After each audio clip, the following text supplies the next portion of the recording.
Հաղորդման հովանավորն է «Տուն դեպո կահույքի խանութ սրահը»։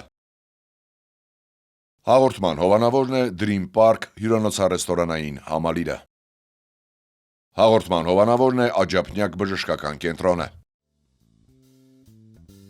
Բարև երկիր, բարև երկրի մարդիկ, հատկապես այսօր ուզում եմ ողջունել բոլոր նրանց, ում սիրտը սիրուց թրթռում է այսօր, որովհետև սիրո տոնն է, եւ այստեղ ես ուզում եմ ստոպ տալ եւ խոսքը փոխանցել Արմինեին, ինչու, որովհետև կարծում եմ Արմինեն այսպես շատ սիրով լցված, այդ թրթռոցը զգալով հաստատ մի շատ սիրուն բան կասի եւ կմաղթի մեր հեռուստադիտողներին։ Այստեղ կարող է լինել շատ գեղեցիկ սիրո մասին կենաց, բայց ես ուտ կասեմ, որ ընդհանրապես շատ ուրախ եմ, որ սիրո տոներ կան ու հատկապես հայ եկեղեցական տոնը, որը նշվում է վերջին տարիներին ավելի հետաքրքիր տարբերակներով, եւ ես հուսով եմ, որ մարդկանց սրտերում սերը գույն կդնի եւ կցրի բոլոր վատ մտքերը Զիաննա։ Իսկ դու ինչպես ես քնել այս գիշեր, կերել ես արդյոք աղի բլիթ։ Ես աղի բլիթ չեմ կերել եւ ընդհանրապես վերջին տարիներին չեմ ուտում աղի բլիթ, քանզի ես վստահ եմ, որ եթե երազը տեսնելու պահը գա, առանց աղի բլիթ կտեսնենք այդ երազը։ Ժողովուրդն ասում է, այո, այս գիշերվա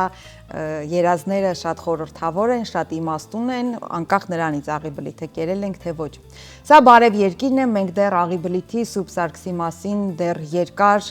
կզրուցենք, այս պահին ուզում եմ հիշեցնել, որ մենք ունենք գործընկերներ, նրանք են Տուն դեպո խանութ սրահը, Աջափնյակ բժշկական կենտրոնը եւ իհարկե Dream Park հանգստյան գոտին։ Սիրելի հեռուստադիտողներ, նաեւ ուզում եմ հիշեցնել այն հասցեները, որտեղով կարող եք հետևել մեր թողարկումներին, եթե քնած եք մնացել եւ չեք հասցրել դիտել մեզ։ Դրանք են Երկիր մեդիայի YouTube-յան եւ Telegram-յան ալիքները, ինչպես նաեւ Բարև երկրի Facebook-յան ու Instagram-յան հարթակները։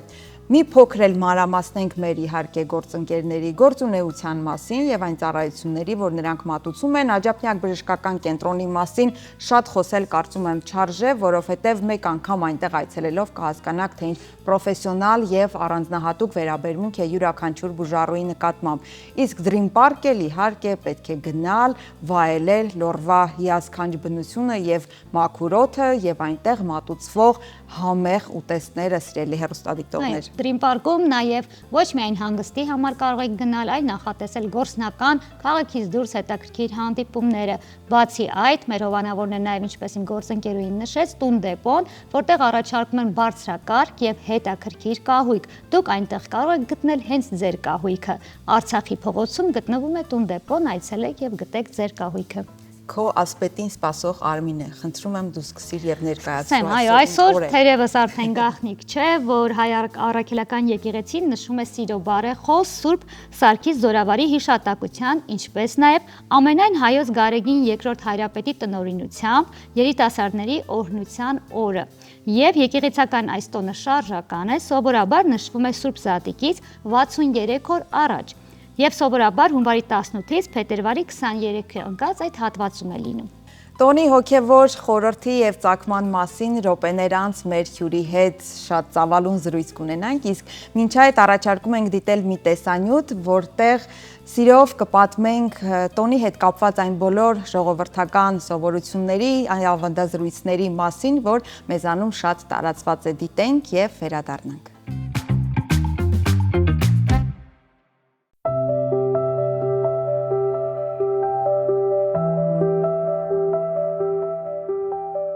Սուրբ Սարգիսը համաքրիստոնեական աշխարհի սրբերի դասին կարգված զորավար է, երիտասարդ զույգերի եւ սիրահարների բարեխոսը։ Ըստ ավանդության Սուրբ Սարգիսը քաչ եւ ազնիվ արագահաս զորական էր, որի ձիու ոտքերի դոփյունից դղրդում էր ողջ աշխարհը։ Նա միշտ ժամանակին օգնության էր հասնում եւ փրկում բոլոր նրանց, ովքեր դրա կարիքն ունեին։ Սուրբ Սարգսին բնութագրել են որպես քաչ սպառազեն, պարիսպ, ատենահաս, մեծ գերեհան, մուրազատու։ Ավանդազրույցներից մեկի համաձայն, իմանալով, որ Պարսից Շապու թագավորը հալածում է հայ քրիստոնյաներին, պահանջելով հավատն ուրանալ եւ կրակը պաշտել, իր զորախմբով հարձակվում է թագավորի վրա, հողին հավասարեցնում նրա բերդերն ու ազատում այնտեղ կապկպված հայերին։ Մեկ այլ ավանդապատումի համաձայն էլ Սուրբ Սարգիսը միավորում է երկու սիրող սրտերին, թույլ չտալով աղջկան կնության տալ ոչ սիրելի մարդու։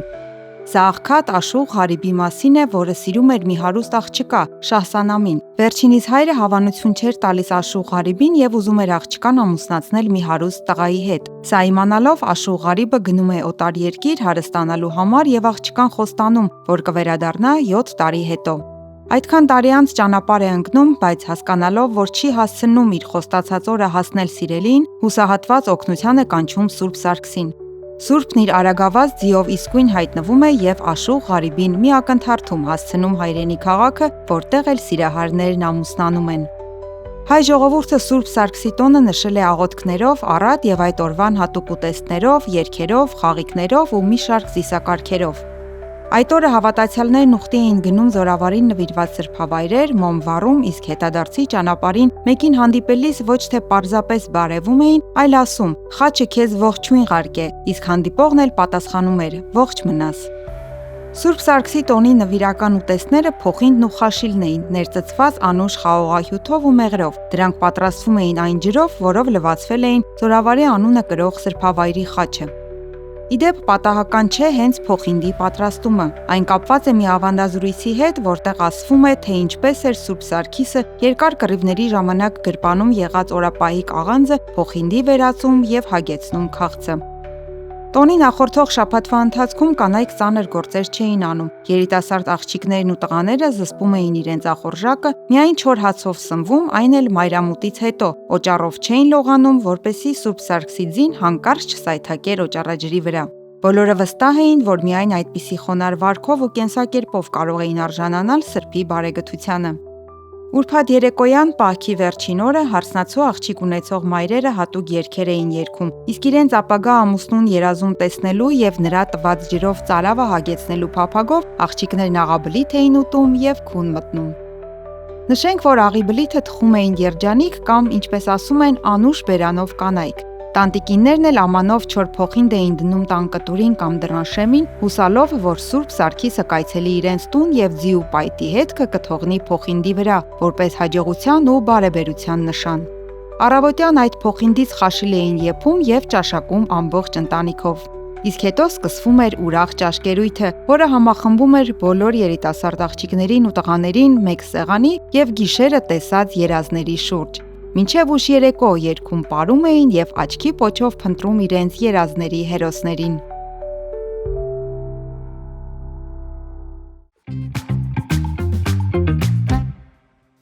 Շատ հետաքրքիր տեսանյութ էր, ես ինքս բացահայտումներ ունեցա ինձ համար եւ հուսով եմ հեռուստադիտողը նույնպես այսօր բացի սիրո օրը լինելուց նաեւ ամբողջ աշխարհում իրենց մասնագիտական տոնն են նշում զարդագործերը եւ ոսկերիչները։ Զարդագործությամբ զբաղվել են դեռևս հնագույն ժամանակներում եւ զարդերը ստեղծում էին ոչ այնքան մարդու մարմինը զարդարելու համար, այլ ունեին խորհուրդ եւ նրանք ավելի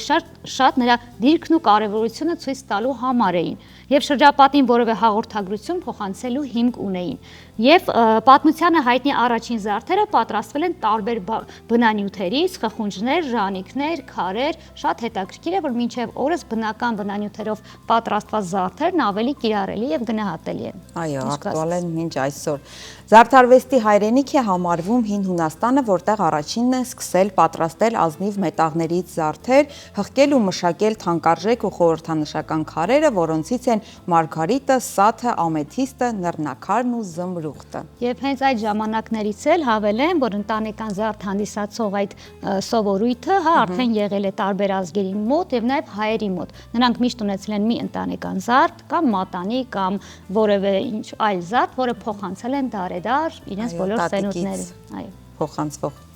Շարունակենք եւ շրջենք աշխարհում, տեսնենք այնտեղ ինչ է կատարվում։ Այսօր սիրելի հեռուստադիտողներ մեկնարկել է վենետիկյան ավանդական ամենամյա դիմակահանդեսը, որը շարունակվելու է մինչև փետրվարի 17-ը։ Գլխավոր ու գերշքեղ շոուները տեղի են ունենում հիմնականում Սուրբ Մարկոսի հրապարակում։ Քանի որ այս տարի փետրվարի 6-ից 22-ը կայանալիք ձմեռային օլիմպիական խաղերն անցկացվելու են Իտալիայում, վենետիկյան դիմակահանդեսի ժամանակ նույնպես սպորտային թեմատիկան գերիշխող է։ Նշենք, որ Վենետիկում դիմակահանդեսը նշվել է դեռևս 11-րդ դարից, բայց ոչ այնպես, ինչպես հիմա։ ու այստեղ հետաքրքիր է նկատել, որ ամենասկզբում դիմակներ կրել են միայն թեթևաբարոյ կանայք, թաքցնելու համար դեմքը։ Այո, թաքցնելու համար դեմքը, որից հետո այդ սովորույթը փոխվել է։ 18-րդ դարում Վենետիկի պետականության անկումից հետո Ավստրիայի կայսրը արգելեց դրանց անցկացումը։ Միայն 1979-ին Իտալիայի կառավարությունը հայտարարեց ամենամյա դիմակահանդեսների վերսկսման մասին եւ որպես Վենետիկի պատմության եւ մշակույթի տարածման ամենալավ միջոց եւ գրավեց զբոսաշրջիկների հետաքրքրությունը։ Ամեն տարի այս օրերին Իտալիա է մեկնում ավելի քան 1.5 միլիոն զբոսաշրջիկ, իսկ վենետիկյան դիմակները դասվել են իտալական ամենաբնորոշ հուշանվերների շարքին։ Հատկապես այն մարդիկ, ովքեր առաջին անգամ գնում են Իտալիա, նախընտրում են այս շրջանում գնալ եւ իրենց հետ բերել այդ գեղեցիկ դիմակներից որևէ մեկը։ Այո, եւ եթե առաջին անգամ են պլանավորում գնալ, ցանկալի է ինչպես Բրազիլիա գնալ հենց այս դիմակահանդեսի կառնավալի օրերին։ Իսկ օրինակ դու սիրում ես դիմակներ? Ես շատ չեմ սիրում, բայց նմուշ որպես կուզենամ ունենալ։ Իհարկե այդպես վենետիկյան դիմակ արդ չեմ ունեցել նույնիսկ տեսնել, իհարկե միայն հեռուստացույցով, բայց կարծում եմ դրանք իրենցով արդեն իսկ արվեստի գործ են եւ կկրես թե ուղակի տանը կունենաս ինչ որ մի պահարանի վրա դրված, արդեն իսկ գեղեցիկ է։ Վերջերս Հայաստանում էլ շատ ամանորյա օրերին հատկապես եւ սիրո տոներին անցկացնում են հենց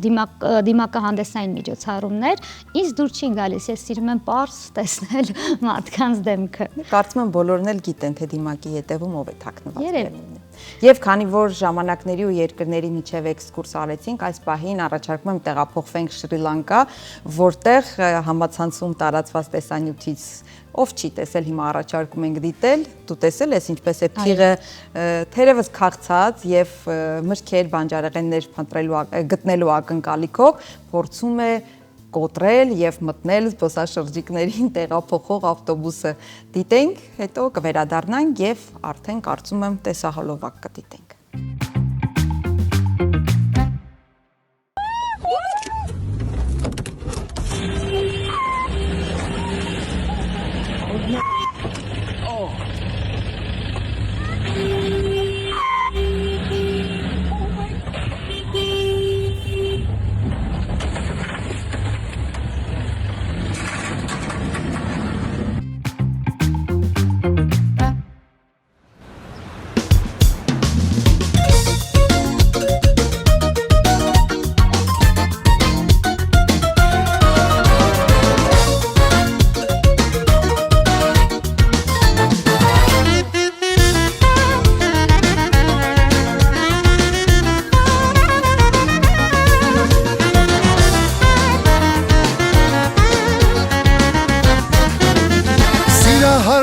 Այգում է ճամենոր, թող սիրահարները հավաքվեն բոլոր, թող վարեն բոլոր մոմերը մատուրի, որ չպակասի սերը ողջ աշխարհի, ամեն մի սիրահար իր մոմը վարի, ամեն մի սիրահար իր մոմը վարի, ամեն մի սիրահար իր մոմը վարի, ամեն մի սիրահար իր մոմը վարի։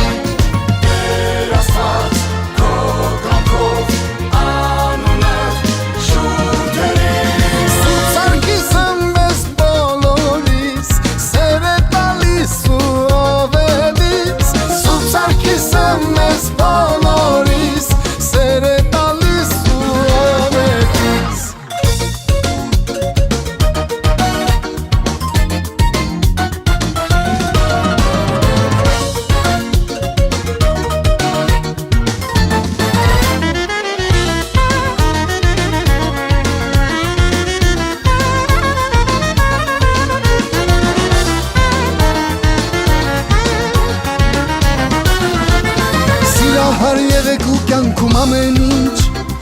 ամեն ինչից կունենաք մի քիչ,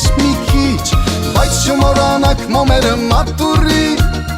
որ չպակասի սերը ողջ աշխարհի, ամեն մի սիրահար իր մոմը վարի, ամեն մի սիրահար իր մոմը վարի, ամեն մի սիրահար իր մոմը վարի, թող ամեն մի սիրահար իր մոմը վարի։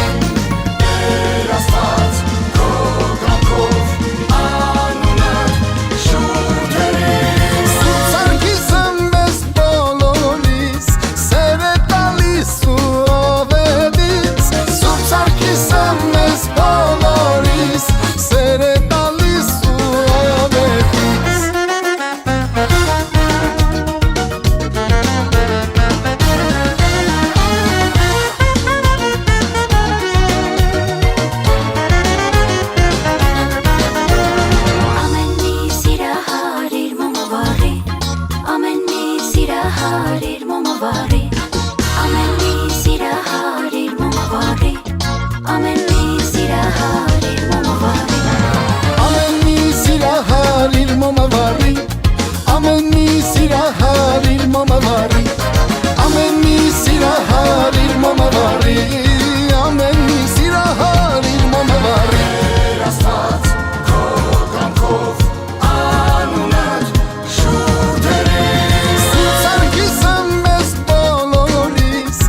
Բարի լույս սիրելի հեռուստադիտողներ, եթե հենց նոր միացաք մեզ, հատուկ ձեզ համար հիշեցնեմ, որ այսօր Սուրբ Սարգիս Զորավարի հիշատակության օրն է եւ մեր տաղավարում իհարկե մեզ արդեն շատ լավ բարեկամ դարձած Տեր Համբարձումն է, հենց նրա հետ էլ կփորձենք հասկանալ տոնի հոգևոր խորհուրդը եւ հիասքանչ զրույց կունենանք։ Բարի լույս Տեր Հայր, օրհնեցեք։ Աստված օրհնեցեք։ Ինչպե՞ս եք։ Լավ, դուք լավ եք։ Լավ ենք։ Տեր Համբարձում մենք արդեն տոնի հետ կապված ժողովրդական հավանդություններից, սովորույթներից խոսել ենք հաղորդման սկզբում։ Առավելապես ձեզ հետ ուզում ենք խոսել իհարկե տոնի հոգևոր խորհրդի մասին եւ այդքան բոլոր սրբերից ինչու հենց Սուրբ Սարգիսը դարձավ հատկապես սիրո բարեխոս։ Նախ սկսենք նրանից, որ այս տոնը ունի նախատոնակներ։ Ինչ է դա նշանակում։ Ուրեմն մենք ունենք առաջավորած պահքը, որը առաջին պահքն է մեր տոնացույցում։ Հենց դրա համար էլ ինքը կոչվում է առաջավորած, այսինքն անվանումը հուշում է դրա մասին։ Այս պահքը տևում է 5 օր։ Առաջին 4 օրերի ընթացքում այնպիսի ապաշխարության ընթացք է դրված, որ նույնիսկ սուրբ գրային ընթերցումները, որոնք ամեն օր իրականացվում են ճաշոց գրքից, այդ օրերի համար այդ ընթերցումները դրված չեն։ Եվ միայն 4-րդ օրը հիշատակվում է Սրբի հիշատակությունը, Հովնան մարգարեի ուրեմն հիշատակության օրն է, շատ հայտնի մի մարգարե, ով որ Աստծո կողմից ստացել էր պատվեր գնալու քարոզելու Նինվեում, սակայն ինքը փորձեց չգնալ այնտեղ, Աստծո պատվերից փորձում էր խուսանավել, սակայն այդ ձուկը կետը իրեն կուլ տվեց եւ այդ օրերի ընթացքում ինքը անցկացրեց առանձնության եւ մեկոսության մեջ, միջև որ գնաց այնտեղ եւ մարդկանց ապաշխարության հրավիրեց, սա հայտնի պատմություն է Սուրբ գրքից, որը թերևս մեզ համար էլ իբրև հավատացյալների բազում ասելիքներ ունի։ Եվ առաջավորած պահքը նաև հետաքրքիր է նրանով, որ հիմնադրվել է հենց մեր առաջին կաթողիկոսի, մեր երկրորդ լուսավորիչ Սուրբ Գրիգոր Լուսավորչի կողմից, եւ այս 5 օրերը Սուրբ Գրիգոր Լուսավորիչը սահմանել էր համազգային պահքի եւ ապաշխարության օրեր, այսինքն բոլորի համար, եւ իշխանավորների, եւ ռամիկների, եւ մշակների, բոլորի համար, նրանց համար, ովքեր որ հայ էին եւ այս շրջանում ապրելու էին, ուրեմն իրենց հետ միասին եւ պետք է այդ ապաշխարության շրջանը անցնեին։ Եվ 5-րդ օրը արդեն իսկ դրված է մեր սիրելի սրբերից, ուրեմն Սուրբ Սարգսի, նրա որդի Մարտիրոսի եւ 14 քաջամարտիկների հիշատակության օրը։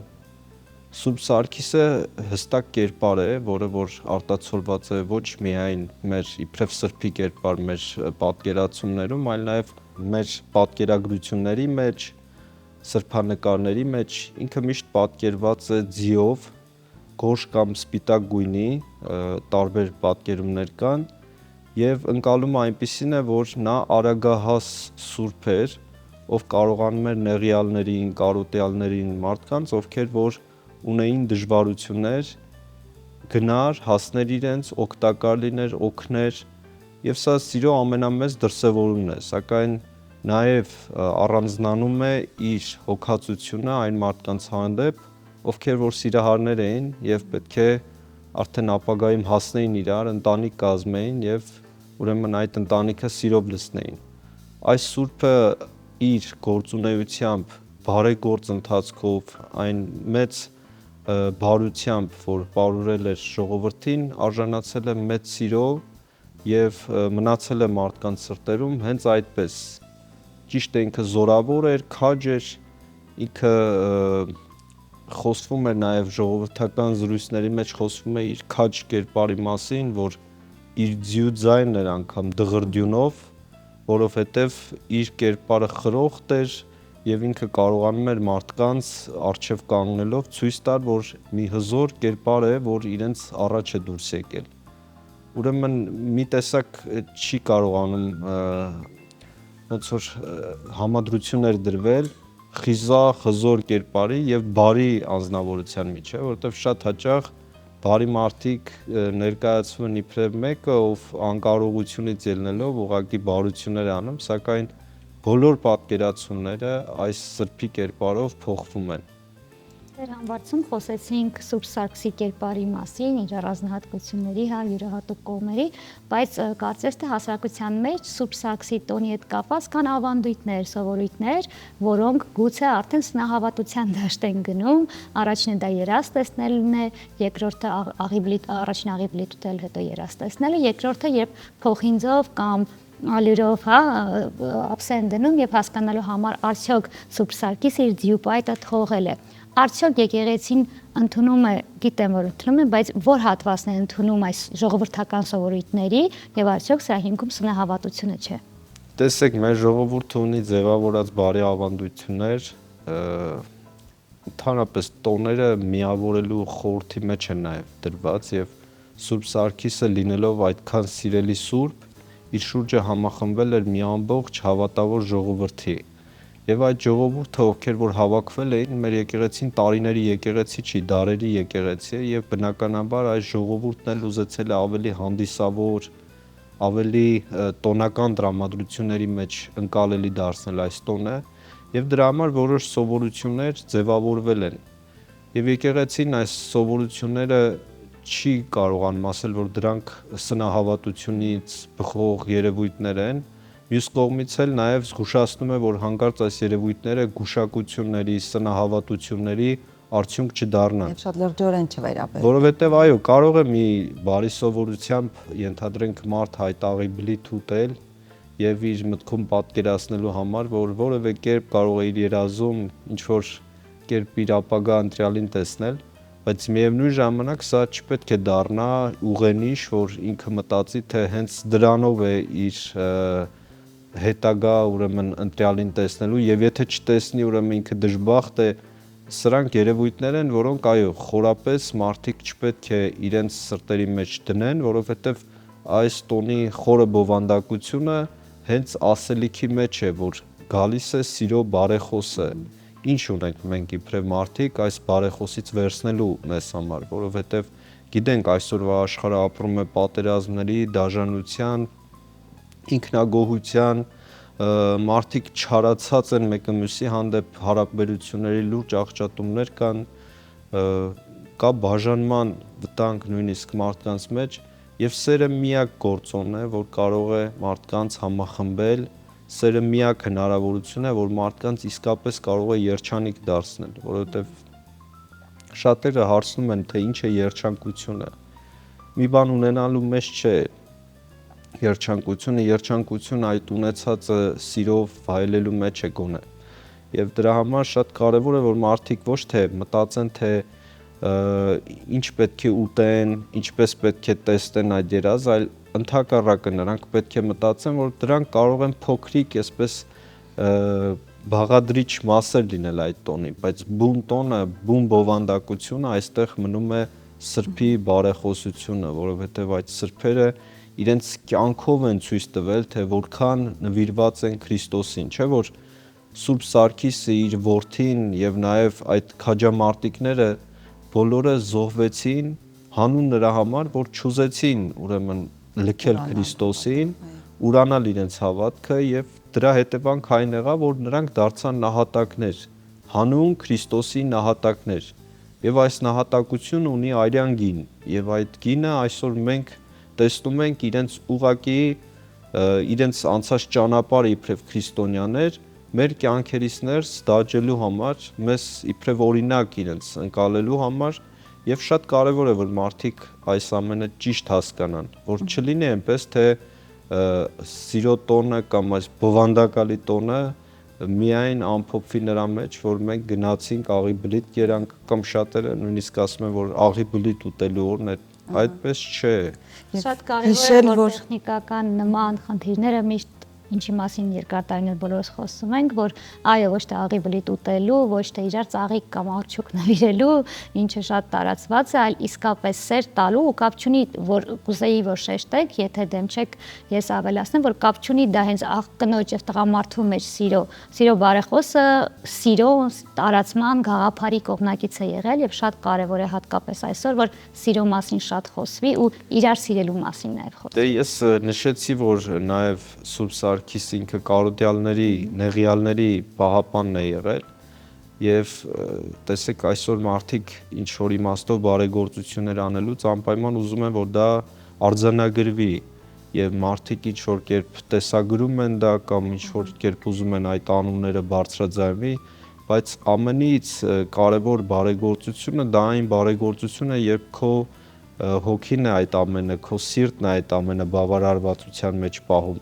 Եվ շատ կարևոր է, որ մարդիկ բարեգործություն անելուց իրենք բավականություն ստանան դրանից, ոչ թե հասարակության ապացուցեն, որ իրենք բարի մարդիկ են։ Իհարկե չի բացառվում, որ նման տեսագրությունները կարող են օգնել ուրիշներին էլ այդ բարեգործությունը անել, այո, դա շատ լավ կլինի, բայց միևնույն ժամանակ ինքնագովազդվելը բարեգործության անվան տակ կարծում եմ, որ գեղեցիկ երևույթ չէ։ Համենայն դեպս ավետարանը ասում է, որ ինչ որ քո մեկ ձեռքը անում է, մյուսը չպետք է իմանա, եւ սա արվում է նրա համար, որ մարդիկ իրենց լավ գործերն ու բարի գործերը իրենց սրտից բխելով անեն, սիրելով անեն։ Այս սերը այստեղ է դրսևորվում։ Եվ սերը մեր կյանքում ամենից կարևոր եւ բարձր տեղում է, պատահական չի, որ Աստծուն բնութագրվում է իբրև Աստված սեր է, որովհետեւ հենց այդ սիրով է բովանդակվում մեր կյանքի իմաստը։ Մի օր մեզ կարող են հարցնել, ո՞րն է մեր կյանքի իմաստը, եւ մենք չունենանք դրա պատասխանը, որովհետեւ ռոբոտացված կյանքի կամ մեխանիկական կյանքի մեջ ոչ մի իմաստային բովանդակություն չկա։ Իմաստային բովանդակությունը դրանք մեր էմոցիաներն են, մեր հույզերն են, որոնք որ փոխանցվում են մեր միջոցով փոխանցվում են ուրիշներին։ Շատ հաճախ նաև այդ սերը վարակովի է դառնում մարդկանց համար եւ մարդիկ այս համակեցության մեջ են մնում իրենց պատկերի ու նմանության մեջ, ինչպես որ Աստծո պատկերն են իրենք։ Եվ հիշել, որ սեր տարածելուց առաջին հերթին հենց սեփական անձը, սեփական հոգին է փառավորվում, հետո նոր դիմացինին, երբ այդ սերը տարածում է։ Այդպես է ճիշտ է, այդպես պետք է լինի։ Դեր համբարձում ցավալիորեն պետք է փաստենք, որ Սուրբ Սարգիսը ինչ որտեղ զիջում է մեր կենցաղ եւ կյանք մտած Սուրբ Վալենտինին։ Սա իհարկե ցավալի փաստ է, բայց պետք է արձանագրենք։ Ինչու՞։ Ճիշտն ասած, մենք ապրում ենք, կարծում եմ, մի դարաշրջանում կամ ինչ-որ մի տասնամյակում ենք ապրում, որտեղ մեկը մյուսով հակադրելու այսպես տհաճ եւ արատավոր սովորություն կա։ Այսինքն, վերել մի տոնը հակադրել մյուսի հետ, դա կարծում եմ ճիշտ չէ։ Ասում ենք, սա մեր տոնն է, եկեք այստեղ, այս տոնը ընկալեք, այս տոնի շուրջ համախմբեք եւ այլն։ Մենք սա հակադրումի համար չենք անում, մենք ասում ենք, որ մարդիկ իմանան, որ հայ եկեղեցին դեռ դարեր առաջ է սիրո մասին իր տոնը բովանդակել։ Դեռ դարեր առաջ մեր հայրերը սիրուն մեծ տեղ են տվել, սերը կյանքում ամենաբարձր տեղում են գնահատել եւ դրա համար էլ այսպիսի տոները, այսպիսի սրբադասումները իրագործելի են դարձել։ Իսկ ինչ մնում է հաջորդ տոնին, որը բնականաբար մեր եկեղեցունը չէ, ես որքան փորձեցի ուսումնասիրել, թե այդ տոնը ինչ բովանդակային խորք ունի, այդպես էլ չկա աղբյուրներ, որոնք որ հստակ նշում են այն բովանդակությունը, որ պետք է լինի այդ տոնի մեջ։ Ես վստահ եմ, որ մեր երիտասարդներից շատերը, որ այս օտարոտի տոնի մասին խոսում են, նրանք անգամ չգիտեն այս տոնը ինչի մասին է։ Որ թողես մեկը կպատմի, թե ինչ որ սիրո առեղծվածային պատմության շուրջ Սուրբը եկել է, հովանավորել է նրանց, որպեսզի առանց ծնողների գիտության նրանք իրենց հասնեն, բայց սրա մեջ ոչ մի այսպես գովերգող բան չկա։ Համենայն դեպս կաթոլիկ եկեղեցու մեջ ես որքան գիտեմ, նույնիսկ այն սրբերի մեծ դասը, որ իրենք ունեն, հանվել է այս սրբի անվանումը այնտեղից։ Հանվել է նրա պատճառով, որ չունեն բավարար տեղեկատվություն այս սրբի մասին։ Սա ուղղակի շատերի համար բիզնես հնարավորություն է դարձել, որովհետև դարում են ինչ-որ կապում, որ դա խանութներ, մարքեթինգային ինչ-որ զվարճանքի վայրեր եւ այլն օրը կապում են իրենց գործունեության հետ, այո, եւ փորձում են ինչ-որ զեղչերի, բաների միջոցով ավելի շատ այստեղից է գովազդը առաջացել։ Եվ շատերի համար միևնույն է դա ինչ տոն կլինի, իրենց համար կարծում եմ առաջնային այն է, որ նշյալ տոնը իրենց համար գումարներ բերի կամ ինչ-որ կերպ կարողանա իրենց այդ գործունեությունը ավելի ծավալուն դարձնել։ Բայց միևնույն ժամանակ մենք պետք է հիշենք եւ իմանանք, որ նրա մասին ինչը որ խոսվում է, արդեն հայ եկեղեցին վաղուց է ունեցել եւ մենք չենք եկել հակադրել ուրիշներին, այլ դա այնքան ակնհայտ կարեւորություն է ունեցել մեր եկեղեցական տոնացույցային կյանքի մեջ, որ մեր հայրերը ուղղակի զտեղել են այնտեղ քաջ գիտակցելով, որ այս կարևորությունն է մեզ համար։ Մենք Սուրբ Սարգիսի մասին շատ ավելի լայն տեղեկություններ ունենք,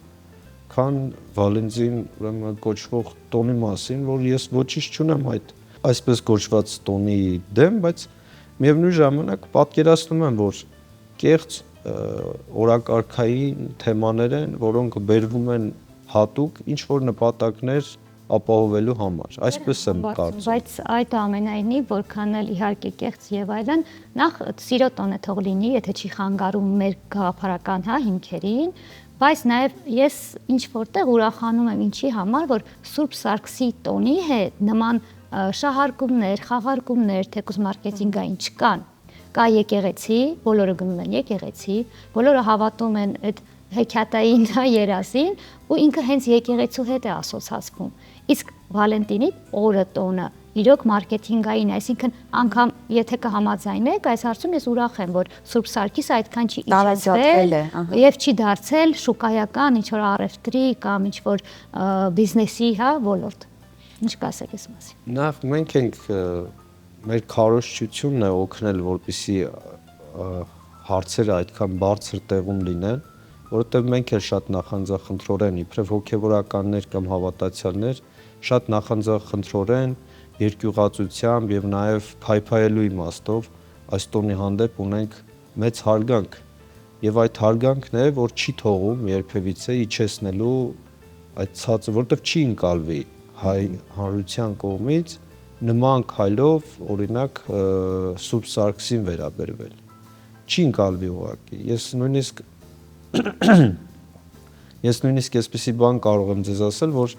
շատ դեպքերում մեր եկեղեցին ինչու համար է այդքան հոգեհարազատ, որտեղ անմիջական է այս հարցերում։ Ունենք հստակ սուրբ, ունենք հստակ պատկերացումներ, ունենք հստակ սովորություններ, շատ անմիջական է։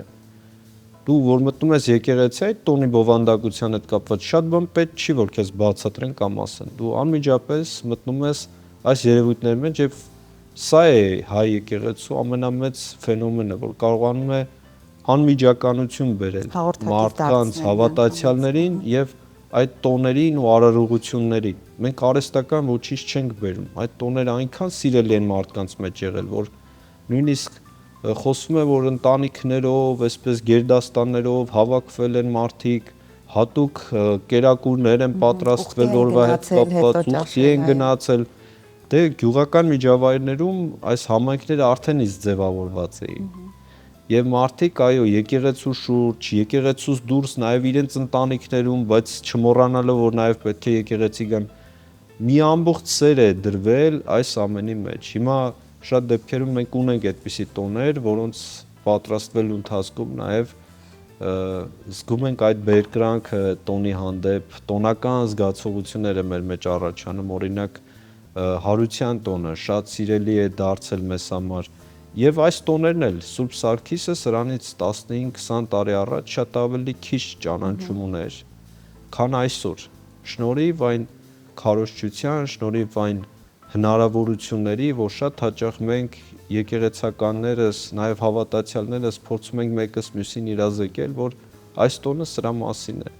Սրանից 5 տարի առաջ շատ ավելի մեծ էր նախապատվությունը մարդկանց աղիբլիտի, քան այսօր։ Այսօր մարդիկ շատ ավելի ձգտում են գնալ պատարագին։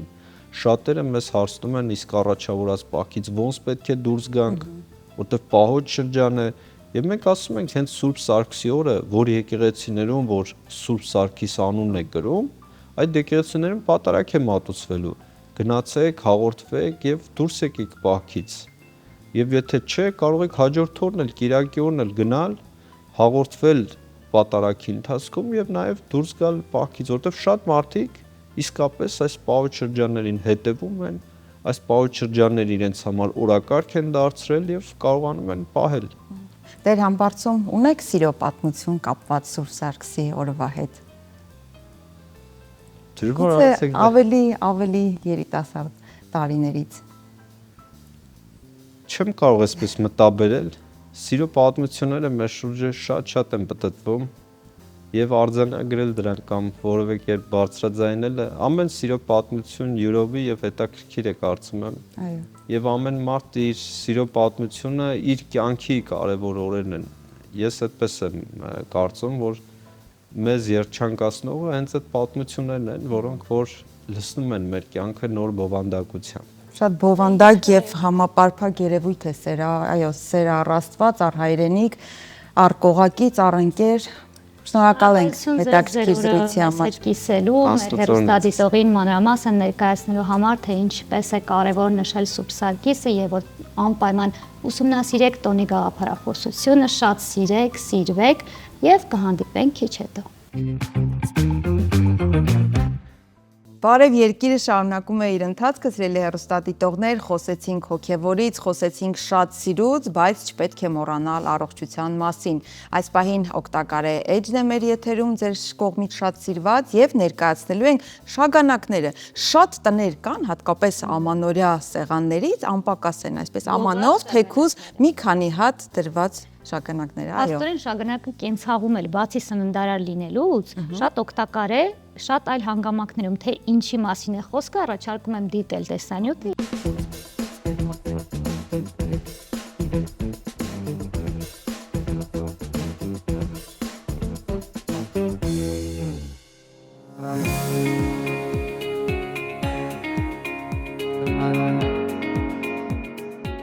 Գովված շագանակներ սիրում են շատերը, եւ բացի համեղ լինելուց, պարզվում է դրանք նաեւ օգտակար են։ Բոլոր չորացրած հաճարազգիներից շագանակը միակն է, որ պարունակում է մեծ քանակությամբ վիտամին C։ Այս վիտամինն անհրաժեշտ է առողջ մաշկի, ամուր ատամների եւ ոսկորների համար։ Այն նաեւ ամրապնդում է ձեր իմունային համակարգը, ինչը կարևոր է հատկապես ցուրտ ամիսներին։ Վիտամին C-ն ունի հակաօքսիդանտային հատկություններ, այն օգնում է դադարեցնել ծերացման գործընթացը, վերացնելով օրգանիզմում ազատ ռադիկալները։ Շագանակը շատ հարուստ է բարդ ածխաջրերով, ինչը նշանակում է, որ դրանք դանդաղ են մարսվում։ Բարդ ածխաջրերը նման չեն պարզ ածխաջրերին, որոնք բարձրացնում են արյան մեջ շաքարի մակարդակը, բայց երկար ժամանակ ձեզ կուշտ են պահում։ Չափավոր օգտագործման դեպքում շագանակը կարող է նպաստել ձեր քաշի իջեցմանը։ Այն նաև պարունակում է բազմաթիվ չհագեցած ճարպաթթուներ, որոնք օգնում են իջեցնել վատ խոլեստերինի մակարդակը, ինչպես նաև օսլա, շաքարներ, ճարպեր, օրգանական թթուներ, օրինակ խնձորաթթու եւ կիտրոնաթթու։ Այս սննդարար նյութերը շատ կարևոր են առողջության եւ երկարակեցության համար։ Հատկապես հղիները պետք է ամեն օր օգտագործեն շագանակ, քանի որ խոլաթթուն, որը պարունակվում է շագանակում, օգտակար է աճող պտղի համար։ Այն նաև օգնում է դեպրեսիվ իրավիճակներում եւ կանխում է ուղեղի ծերացումը։ Բացի օրգանիզմի վրա դրական ազդեցությունից, պարզվում է, որ շագանակները նաև կենցաղում կարող են օգուտ տալ։ Եթե մի քանի հատ շագանակ դրված լինեն պահարաններում, դրանք թույլ չեն տա, որպեսզի այնտեղ ցեցեր հայտնվեն։ Tune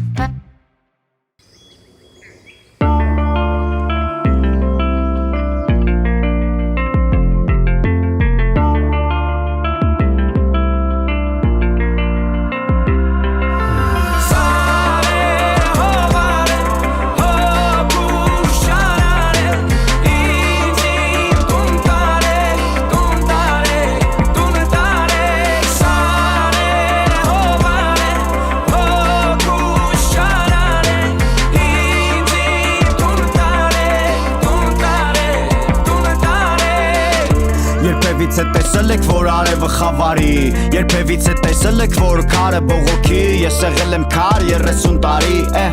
Իմ ապրած կյանքը ամեն մեկը չի կարա ապրի, ես տեսել եմ ցավ, ես տեսել եմ սով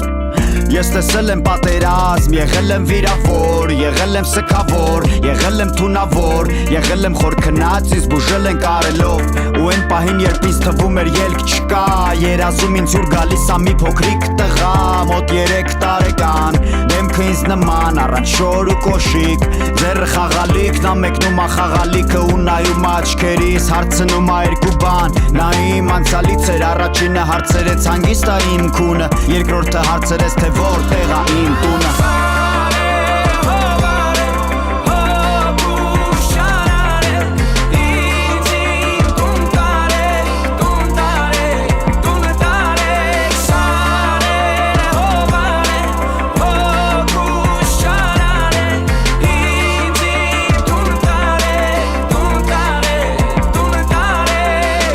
Շուտով 31, բայց ներսս նույնն ահ նույն 3 տարեկանը քանդված տանը Նույն նկարները, բայց կիսա այրված Էդ այն ժամանակ էր, երբ բոլորը կային հարազատներ Կար խաղաղություն, բոլորս միասին էինք մեր ընտանիքում Հետո ամեն ինչ խառնվեց, տունը մոխրացավ, արկը տանիքում Ծուխը բարձրացավ, մեկը վիրավոր, մեկը հեռացավ Մեկը բեկորից փրկվել չկարողացավ, մեկը վախեցավ, մեկը խելագար, մեկը քարերի տակի ձեռքը չկարողացավ տալ Ու անընդհատ ինձ համոզում են, որ լավ կլինի, հարթ կլինի, պատերազմել չի լինի Երազում եմ ունենալ սեփական անկյուն, որտեղ քնեմ հանգիստ, անունը դնեմ տուն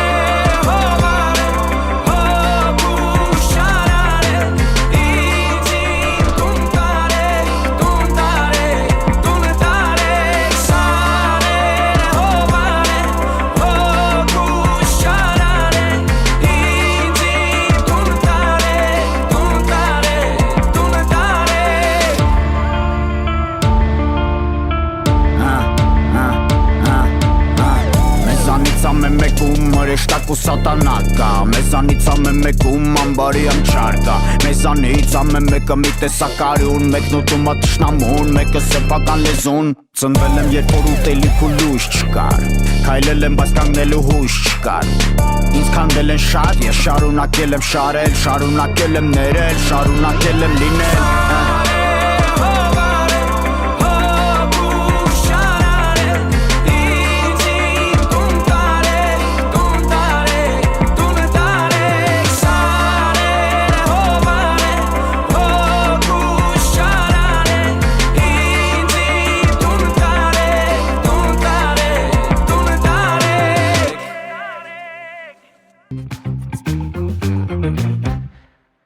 Բարև երկիրը շարունակում է իր ընթացքը, սիրելի հեռուստադիտողներ, եթե հիշում եք, այսօր նաև ամբողջ աշխարհում զարդագործներն ու ոսկերիչները նշում են իրենց մասնագիտական տոնը, այսօր նաև Սուրբ Սարգիսն է, Սիրո բարեխոս Սուրբ Սարգսի տոնն է, եւ ես կարծում եմ, որ կարելի է այստեղ կապը գտնել, որովհետեւ զարդերը ինչու են ստեղծվում, նախ ստեղծվում են սիրով, հետո զարդերը նվիրվում են, որպեսզի արտահայտեն սերը, այդ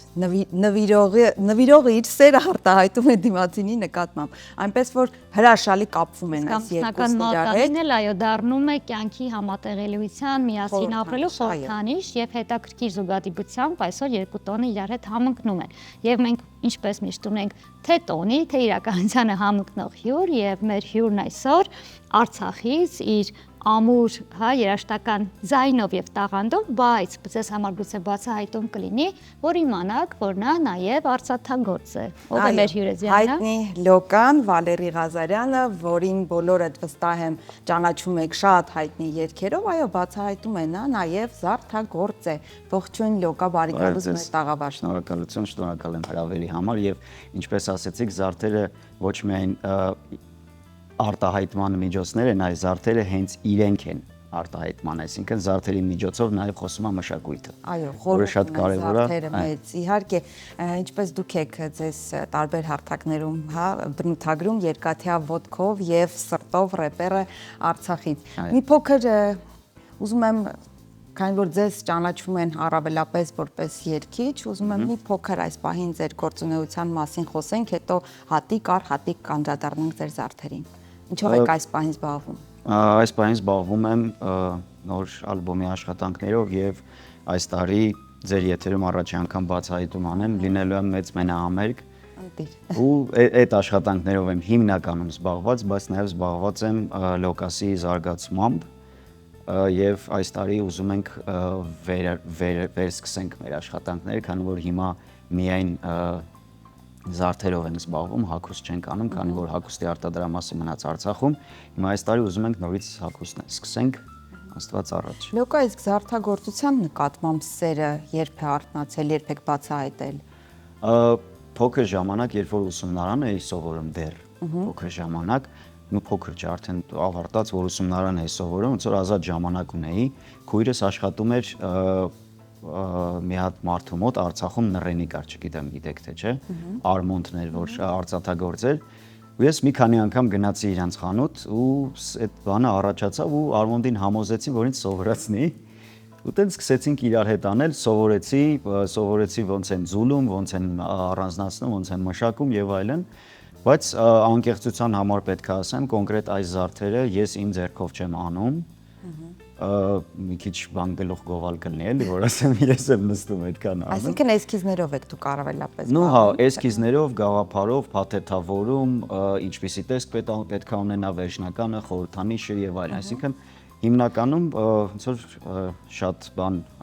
իսկական հայկական լեզվով որ ասեմ, pre-production-ով։ Ձեր երգերում Արցախի մասին միշտ կան տողեր, կա ասելիք, բայց ինչպես արդեն հասցրեցինք նկատել, նաև արծաթագործության մեջ կա, որովհետև յուրահատուկ գործեր են եւ այստեղ խոսենք նաև Ղազանչեցոց եկեղեցու հանրահայտ հրեշտակի մասին, որը այստեղ ներկայացված է, նրա նախատիպով մյուս հրեշտակների մասին, որոնց դուք անուններ եք տվել, բայց այստեղ առաջին հարցը այսպեսին է. արդյոք կան հեղինակային իրավունքներ հենց կոնկրետ այս հրեշտակի հետ կապված, որովհետև մենք գրեթե բոլոր արծաթագործների մոտ նկատում ենք այս աշխատանքը եւ արդեն մյուս աշխատանքների հեղինակային իրավունքների մասին եւս։ Շնորհակալություն նախ շատ լավ հարցի համար։ Իրականում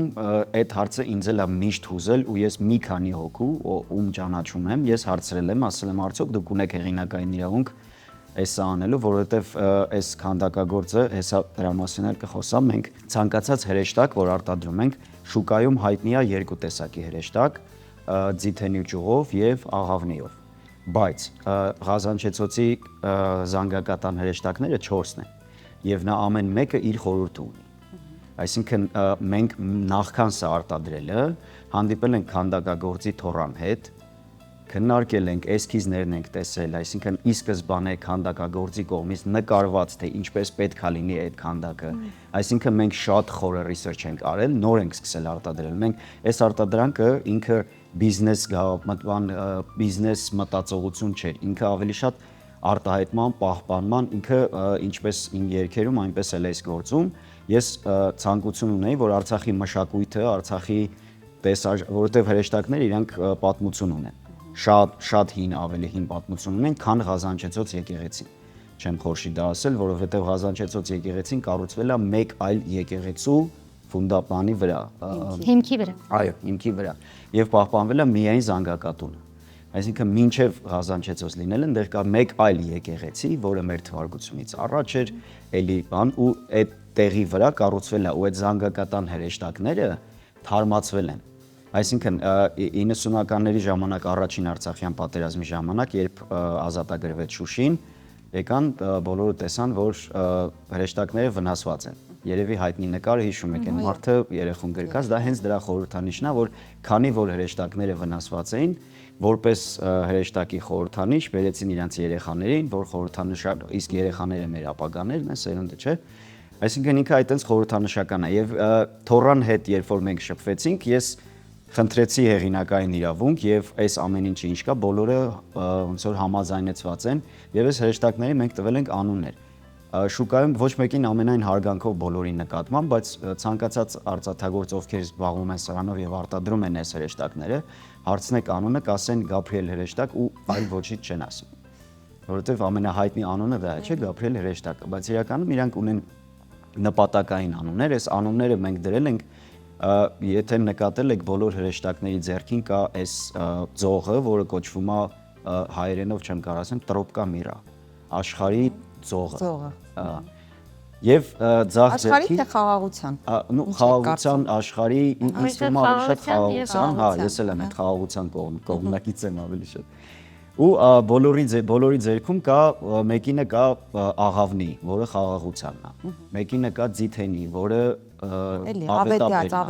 ավետաբերն, նոյը որ բաց թողես թրջունը կյանքի շարունակության։ Հա, ինքը կյանքի շարունակությունը։ Հաջորդը, որը անունը մենք դրել ենք իմաստության, դա ցորենն է։ Ցորենն է, որը ընտանիքի խորհրդանիշն է, այսինքն իմաստության, եւ մյուսը հավատասերն է, որի ձեռքը Աստվածաշունչ է եւ խաչ։ Այսինքն այս բոլոր 4 հրեշտակները իրանք իրար հետ կապում են, այսինքն խաղաղություն ամենոց, լավ ավետ, իմաստություն եւ հավատք։ Այսինքն այդ զանգակատան 4 կողմերը իրանց բաների ինձ թվում է իմ կարծիքով սխալ է անել 2 հատը եւ այն երկուսին ուշադրություն։ Հա, այսինքն այստեղ տպավորությունը նենց է, որ մենք խոսում ենք նրա մասին, ինչը ակտուալ է։ Ահա շատ կոպիտ եթե օրինակ բերեմ աղավնիովը եւ ձիթենու ճյուղով ավելի լավ վաճառվում, քան մնացածը, բայց չեմ կարծում, դա սխալ մոտեցում է, չի կարելի նման պատմություն ունեցող զարդը ներկայացնել որպես ֆինանս հետապնդող բան եւ չգիտեմ գուցե նաև մարդիկ տեղյակ չեն զուտ ընտրում են այդ տարբերակը, որովհետև տեսնում են դե նման բաներ միշտ վարակելու բնավորություն ունեն ու ընտրում են։ Այսինքն հիմա երբ որ մենք ներկայացրեցինք, դուք պատմեցիք ամեն ինչ, գուցե այն մարդիկ ովքեր դիտեցին կհասկանան այդ 4 բացի դիտելը, գուցե գնորդին ներկայացվում է դուք ենթադրաբար ես կարծում եմ, եթե սխալ եմ ուղղեք, լայն սպառման համար գուցե չէ, ինչու, որովհետև ինքը ավելի ճիշտ է, ինքը ավելի որակով է, ինքը ունի պատմություն եւ այդ դեպքում ունենում է նաեւ բարձր գին համեմատած շուկայի մյուս արտադրանքներին, որովհետև գուցե չգիտեմ պատմությունը։ Այ չեք համարում, որ դա պետք է նույնպես լինի ձեր առաքելությունը, որպեսզի ներկայացնեք պատմությունը։ Միանշանակ այսօր ինչ-որ շատ իդեալական հարցեր եք տալիս, ինձ դա դուր է գալիս։ Պատմությունը փոխանցելու համար մենք բացի նրանից, որ մեր սոցհարթակներով անընդհատ պատմում ենք այս հրեշտակների 0-ից ստեղծման մինչև արձանի տեսքի պատմությունը, մենք նաև մտածել ենք այսպիսի անձնագրեր, սա կոչվում է անձնագիր, իրանց անձնագրերն է։ Ցանկացած հրեշտակի հետնամասում կա թիվ, հերթական համար, որը գրվում է անձնագրի մեջ եւ գրվում է անուն ազգանուն։ Այսինքն բոլոր մեր հաճախորդները, ովքեր ունեն այս հրեշտակներից, բոլորին գիտենք որը որ թիվն է։ Այսինքն նույնի երկրորդը չեն կարող ունենալ։ Եվ անձնագրի մեջ հենց առաջի էջում գրված է հերթական համարը, քանի գրամ է, ինչ պրոբա է, հա, այսպես ասած արծաթը եւ նվիրվում է այսինչ մարդկանց։ Եվ մեջտեղի էջում արդեն գրվում է հրեշտակի պատմությունը։ Ամեն մի հրեշտակի համար գրվում է հենց իր պատմությունը։ Այսինքն ավետաբեր հրեշտակի համար Շուշի այս ամեն մեկի համար մի հատ առանձին պատմություն է գրված։ Ամեն հրեշտակի առանձին պատմությունը մենք բացի նրանից, որ խոսում պատմում ենք, նաև տալիս ենք իրանց, որ իրանք ընթերցեն։ Արդեն իսկ հուշանվեր է նույնիսկ առանց կախազարդի։ Իսկապես դրսում ապրող հայերի համար ինչու, որովհետև նրանց համար ավելի դժվար է պեղել իրական ինֆորմացիան, ծանոթանալ իրական հայկականի հետ ու հատկապես Արցախին վերաբերող թեմաները հիմա շատ նուրբ թելով շրջանցվում են երբեմն, ինչը պետք չէ ու պետք է շեշտել, որ նման աշխատանքներ կան, որոնք թե որպես հուշանվեր, թե որպես զարդ ամբողջացնեն մարդկանց նվերի տարբերակը, նաև պատմությունը մեր իրենց մեջ ամբողջացնելով եւ շարունակելով թեման ուզում եմ հասկանալ բացի հրեշտակներից, ինչ աշխատանքների վրա եք կենտրոնանում, ինչեր եք ստեղծում, այնտեղ նկատում եմ նաև ու բացի արցախյան թեմաներից ընդհանրապես ինչի վրա եք կենտրոնանում, ինչ զարդեր եք ուզում ստեղծել։ Ամենայն անկեղծությամբ դեռ այսքանով սահմանափակվել եմ, բայց ինչպես ասացի, որ վերսկսենք աշխատանքները այլ թեմաներ լինելու, բայց ինչպես որ մենք միշտ ասել ենք Լոկասի ցանկացած աշխատանք ոնց որ ոգեշնչված է արցախյան մշակույթով։ Այսինքն մեր առաքելությունը ինչ որ բան արտադրել եւ վաճառելը չի։ Մեր առաքելությունը այդ արտադրանքով պատմություն ոչ թե սովորացնել, այլ փոխանցելն է, հա։ փոխանցել, պահպանել, ինչպես նաև որ հուդիներ էինք անում, հուդիների վրա արցախյան բարբառով ինչ որ գրություններ կար գրած, ինչ որ դες հետաքրքիր գրություններ նաև թարգմանությունով, թե ինչա նշանակում, ոչ այն ստանդարտ մուկլիմենդիր բան, տենց բաները չէ, մի քիչ ավելի խորը, ավելի ոնց որ համ հետաքրքիր, համ Այդ ձեր նշած բառը Սարտոստայինն էր, ճիշտ գիտեմ, այո, շնորհակալություն կներեք, որ բայց այն ում հարցնես Արցախի բարբառ, առաջինը ասում է մուկլիմենդի, բայց այնքան ավելի հետաքրքիր բաներ կա, օրինակ ջնահեռը։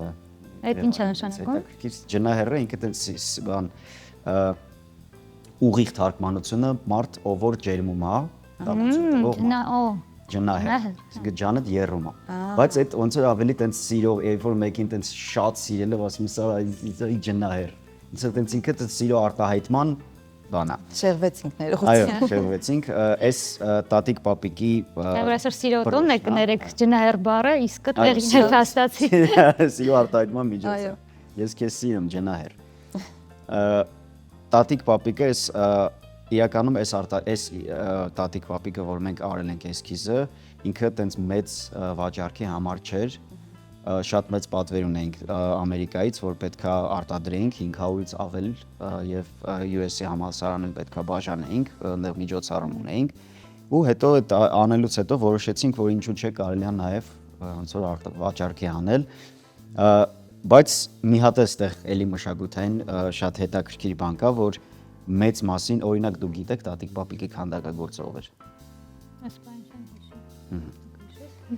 Մեծ մասը չի հիշի, թե ով էր քանդակագործը, ինչ նշանակություն ունի, խի հենց տատիկ պապիկ եւ խի հենց բլուրի վրա, խի առանց պատվանդան, խի առանց բան, այսինքն լիքը հարցեր կա, որը շատ մարդ չի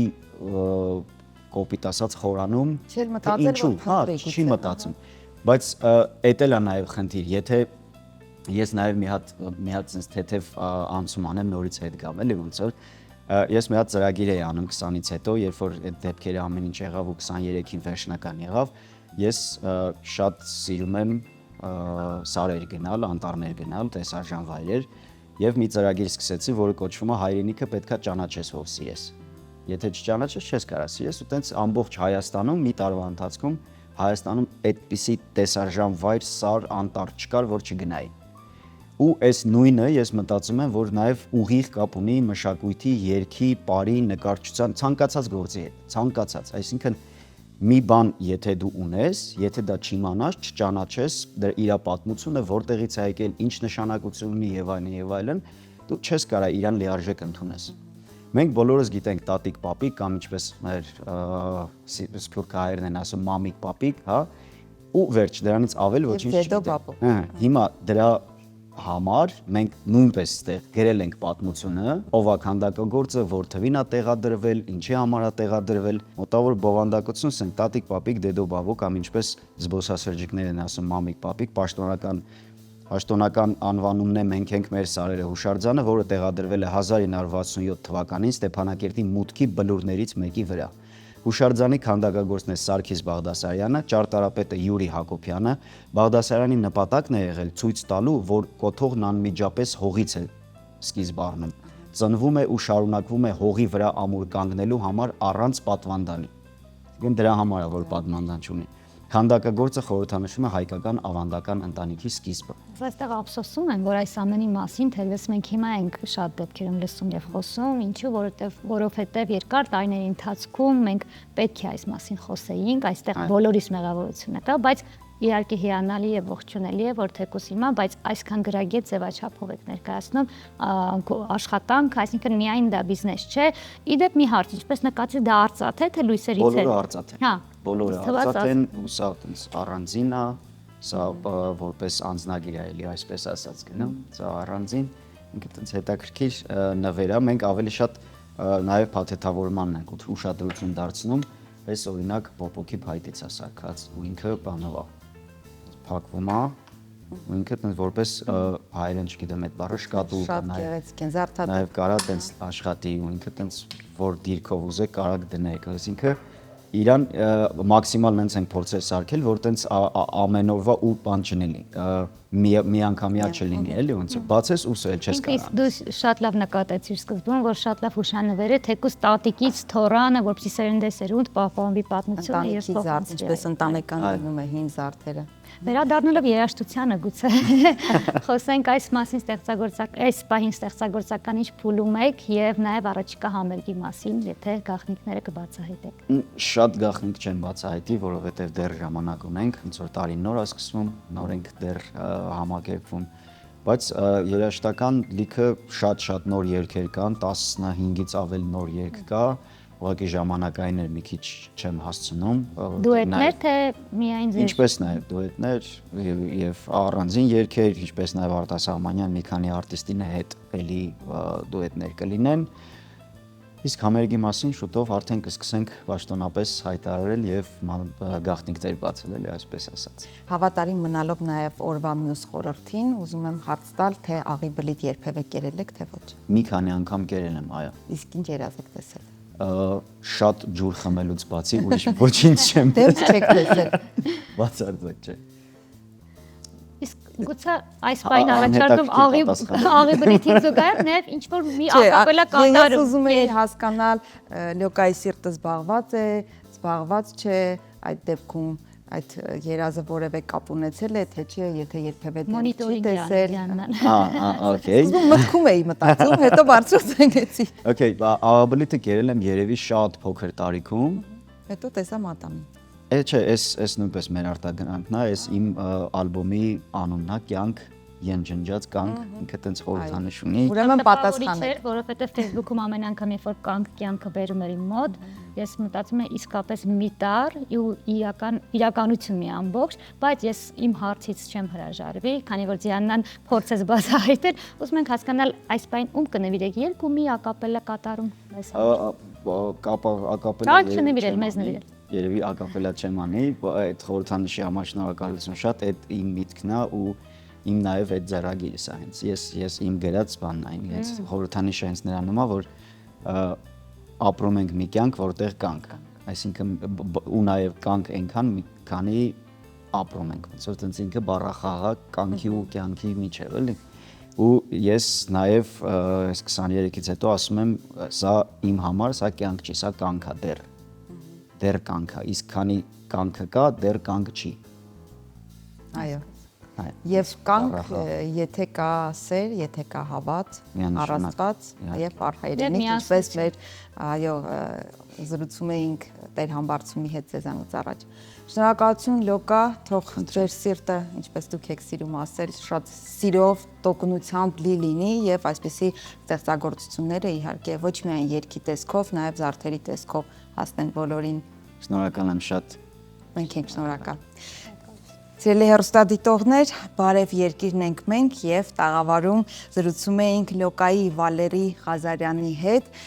Այսօր Սուրբ Սարգսի տոնն է, այսօր զարդագործների եւ ոսկերիչների մասնագիտական օրն է։ Մի տեսակ շատ սենց սեր եմ զգում այսօր, սիրով եմ լցված եւ շատ